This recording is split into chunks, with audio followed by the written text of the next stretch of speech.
मेरे ना राबे मेरे 2 हफ्ते डेढ़ एक हफ्ते 3 डेढ़ होते हैं।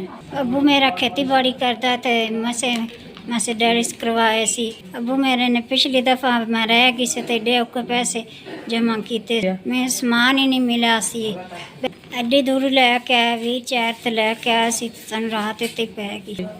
पहुँचते रात हो गई। अस्पताल क्या क्यों ना क्या वो चले गए ने।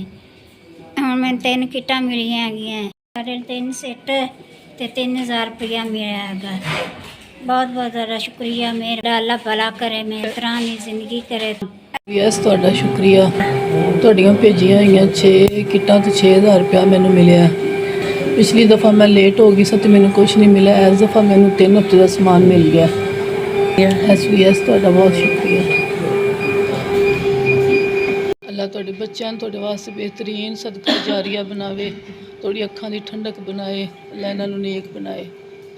एसपीएस आपका शुक्रिया, आपकी भेजी हुई 2 डायलिसिस की किट और 2000 रुपये मिल गए। पिछले हफ्ते मुझे 2 डायलिसिस का सामान मिला था, आज वो ख़त्म हो गई। मुझे आज फिर 2000 रुपये और 2 डायलिसिस की किट मिली। एसपीएस आपको बहुत शुक्रिया। एस आपका शुक्रिया बहुत। आपने पिछले हफ्ते मुझे 3 किटें दी हैं, आज मुझे 2 मिली हैं और साथ 2000 रुपया भी मिला है। अस्पताल का खर्चा आपका शुक्रिया है। और अल्लाह ताला आपके बच्चों की उम्र दराज करे और लंबी करे। अल्लाह ताला आपके रिज़्क़ में बरकत अता फरमाए।